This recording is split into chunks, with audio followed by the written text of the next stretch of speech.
Welcome back to Hello Nigeria. It's time to discuss something that is very important to each and every one of us, which is our health. Now, today is International Day of Happiness, and one thing that can steal your happiness will be stress. Or do I say anxiety? How do you draw the line from when stress becomes anxiety? These and more we'll be looking at because we're speaking with a psychiatrist who will be talking to us about dealing with anxiety. Now, she came on our show 3 years ago. When she came, she was Dr. Tiwalola Osunfisan. Now she is Dr. Tiwalola Osunfisan. Thank you so much for joining us. Thank you. Congratulations on getting married. Congratulations, Dr. Osunfisan. So people often say when they hear psychiatrists and they hear psychologists, people mix it up. What's the difference? So a psychiatrist is a doctor, went to medical school, then trained in psychiatry. 4 years, between 4 and 6 years of training. Okay. And then you prescribe medications. You can do some therapy. But as a psychologist, you do more of therapy. You can't prescribe medication as a psychologist? You can't. Okay. Yeah. Okay. All right, brilliant. Thank you so much. Now, when we look at mental health illness or mental health disorder, a lot of times when you hear that, it's like, oh gosh, the person is raving, stark raving mad. The person is walking on the street, saying, rubbish, naked, very dark, has coal on his body, having slept in the gutter. That is the mental picture, particularly as Nigerians when we talk about a mental health disorder. And so it makes people a bit more reluctant to say, I have a mental health disorder. But we know that there are other issues that you can actually be functioning, living a normal life and still be dealing with mental health issues. Can you please highlight, before we go into, because anxiety is one of such. We have health, normal people who have this disorder. So can you debunk that myth with regards to mental health and what is a mental health disorder? So with regards to mental health, like you rightly said, there's the stigma, which is, the description that you've said, but you don't need to, that would be an extreme. So there are different spectrums. You have a spectrum of, anxiety, depression, schizophrenia, psychosis, and then the extreme, and it's not everybody that is psychotic that will remove their clothes. So if they don't receive care is when it gets that worse. So, and like you rightly said, some of us struggle with anxiety, some struggle with depression. They're functioning. They're CEOs that, they have panic attacks. And as we'll be talking about anxiety today, that can affect anybody, old, young, white, black, male, female. So it's not a Western illness? No. Because oftentimes we find that in Nigeria, even with things like bulimia and anorexia. Thankfully, we had a guest last week who shared with us that she was anorexic. We often think it's a Western illness. That thing doesn't happen to Nigerian people. Now, let's talk about stress and anxiety. We know that anxiety is born out of stress, or is it maybe an aggravated form of stress. Some people would think, don't take it that seriously. You should speak to your pastor, or you should speak to your friend, or speak to your partner. At what point does stress become alarming that it gets to the level of anxiety and you need to see a doctor? Because here in Lagos, starting with traffic alone, sitting in hours of traffic is stressful alone. And I feel like it makes me anxious. So at what point do you know, okay, this is stress and this is anxiety? So I'll start off by saying that there's the normal anxiety. You're in the forest or you're somewhere and you see a lion. The body goes into a panic mode. We call it a fight or flight response. That tells you run. So there's the blood flow to your legs, just get out of there so that you don't run towards the lion, but away from the lion. After a while, your body should be able to reset and then you should feel better. After sweating, oh, thank God the lion didn't, eat me up or things like that. In a case of anxiety, the body never shuts down. The brain never shuts off. So the problem is the person is always on edge. You can't relax, you can't sleep, you can't eat. It affects your daily life and your functioning, where you're even avoiding people because you're so nervous. And then different kinds of anxiety. There's when people go out, we call it social anxiety. There's the fear of getting embarrassed or the fear of saying the wrong thing or being criticized. There is the obsessive compulsive disorder, like you said. There's the bulimia where you just feel, I'm too big, or is the anorexia, they have a distorted perception of their weight. So there's just that fear of, I'm losing control. And that may be, with the traffic, like you said, doing this every day, I can't even imagine. It must be very stressful. But that may be normal, where you can handle it. Because once you're out of traffic, if you're back to yourself, you're fine. But if it seems like every day you can't even relax, where you're not having a panic attack. The panic attack is there's the sense of that you're going to die. You're sweating. It's like this world will collapse on you. That is extreme. And that person should get help, especially if it's happening frequently. All right, so now I like that you've mentioned some of the symptoms of having a panic attack. With response to Nigeria, and looking at the Nigerian context, there's some people who have phobias. So they have they're claustrophobic. So what you've just described sounds like claustrophobia. There's some people when they're taking off their top and they get stuck, they get into a panic. So is that a panic attack? Is that something that you should be worried about? Should you seek psychiatric help if you face such such a, if you have you have a fear of heights or you have a fear? Well, if it's manageable, probably not. But if you feel like this, especially if you're going to be doing this kind of job, where maybe you have to stay in the elevators, after a while you may need to seek help. If it's manageable, tolerable, where you are able to still have your life, 1 minute of being scared and you return to your life, that's fine. But if it's like you're removing your clothes, you're getting into your house, you are getting into your car, you're going out, it's almost, showing in every phase of your life, I'll suggest getting help. All right. So now you've said getting help. Yeah. What is the help that one can get? So with anxiety, the management of anxiety is medication and therapy.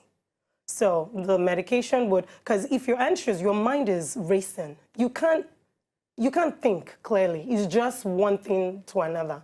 And so there's the need for the medication at some point to reduce that speed so that if I'm talking to you, Olive, you can at least hear what the person is telling you about. And then in therapy, talking to a therapist, they would help with reframing those things that get you scared. So for example, when I get on the elevator and you're like, I get so scared, what are you scared of? So they make you aware of what is it exactly? I'm scared of dying. I'm scared of, I'm going to be locked in an elevator. Okay, what are the signs? What is showing you? Why do you feel that way? Has that happened before? Some people have been traumatized. And in that area, it's almost like people that have been traumatized can't shut off their brain. It just keeps going and going and going, and it reminds you of exactly what happened. So those things need to be addressed. We call them triggers. So those things need to be addressed in therapy. And with time, when you talk about it, you learn how to even talk yourself out of it. So you go back into the place and you're like, I can do this. What are the signs that I'm going to be locked in this elevator? There's light. So it's almost like you learn how to take control of it. That's the What word. if the person doesn't experience this often? Because there are certain people that don't have recurrent incidences of panic attacks. But every once in a while, after having stressed themselves at work, after having dealt with the challenges and issues their life presents, they shut down. Like they really break down. They're panicking. They find that, you probably want to relax, to go to the spa. You can't calm down. Is that a cause for alarm? It's just a once in a while thing. Once in a while, I would say lifestyle modification would be great. Like you rightly said, spa is very important. What I would say is study yourself. Know what helps you relax. Those moments. We all have those moments where after a while you're like, I'm overwhelmed and I'm just tired. I can't take anything anymore. Be it hanging out with friends, be it going out for parties, be it having a massage, be it driving, take a vacation, but don't wait till you break down. When you start having those triggers, don't ignore. Because we're made up of mind, a body, and a spirit. All those three levels need to be addressed. When you ignore one field of it, you're looking for trouble because the other fields are going to complain. So there's a need to have a balanced life on those three levels. Brilliant. So if you're a spiritual person, go to church. Do something. If you like to work out, do that. Things that make you happy. There's a famous saying I like to say is, when you don't keep your mind busy with the right things, your mind will keep you busy with the wrong things. So there's that key thing to take charge of what and how, what you process. Brilliant. Now, we've been talking about looking after your mind's health with Dr. Osunfisan, and we're really, I mean, this is very enlightening and eye-opening, particularly for those who feel stigmatized because they feel ashamed to even talk about their struggles because it doesn't seem normal, and people are not talking about it. We don't have enough information about this. So thank you very much for sharing this with us. Now, before we let you go, we have a video that will be showing, just as a recap as to what she's been talking about, there's some of the signs and symptoms of anxiety. When we come back, we'll be looking a little bit more at the topic before the news hour. This is still Hello Nigeria, and here's the video to show you some signs of anxiety. Welcome back. Hope you were able to learn a thing or two from those videos. Now back to you, Dr. Tiwalola. You agree with those symptoms you saw, right? The chest pain, the sudden temperature. Now you are going to speak some more. Let's look more at the angle of post-traumatic stress disorder. You're going to emphasize on some things about that. Please share. So with post-traumatic stress disorder, which is also PTSD, a lot of people have been abused. And in this part of the world, you are not encouraged to talk about it. You know, it's the uncle that donates to the family every year. So just keep it under the rug, don't say anything. But those things, the abuse could be a trigger to anxiety. So for a while, PTSD was associated with anxiety. It is still associated with anxiety, and for a while was a subtype of anxiety, but now it's in its own category because it's so different. But most people realize when they go out there with men, they don't know why they can't relax. They just don't know. They just feel, or if they want to be intimate, they can't just relax. But it's really from the abuse. When the brain registers a trauma, accident, sexual abuse, physical abuse, domestic abuse, whatever it is, the brain registers it. After a while, the body is always on edge. So you can't, we call it hypervigilance. You cannot relax. You always watch your back. Who is there? Who says something? You're paranoid. Somebody wants to hurt you. Somebody wants to take advantage of you. There's a need to get help. Can I ask a question? Now, we know you talked about how, you know, anxiety can actually affect your work and other areas that you're not even aware of. Now, I have a situation where there's a young lady who was abused, and now it affects intimacy with her husband. Could that be a reason, and would she need to seek psychiatric help? Definitely. Because she's like, she doesn't understand what people are talking about. Definitely. With her husband, people are like, relax, just get over it, put candles on, get a massage. No. So it's beyond that. It is beyond that, and you nailed it. She please let her know. She needs to get some help. And how can they get help very quickly? So to get help, speaking with some other colleagues of mine, I know there are outpatient clinics at the teaching hospitals, be it Yaba. I think that would be maybe a first step to see somebody in the clinic. You don't need to be admitted in the hospital, but you need to definitely see somebody on a regular basis. You don't have to start with medication too. It could just be talking about the abuse and then going from there, because you need to kind of learn how to manage it. You never get over it, but you learn how to manage it. So if they see any doctor, the doctor can now refer them to a psychiatrist? They could see any doctor who can then refer them to a psychiatrist. Then the psychiatrist can then listen. What are we doing? Is it medication? Definitely they need therapy. Therapy is always needed across board with anxiety, because that could also lead to depression. And a lot of things where people then want to kill themselves.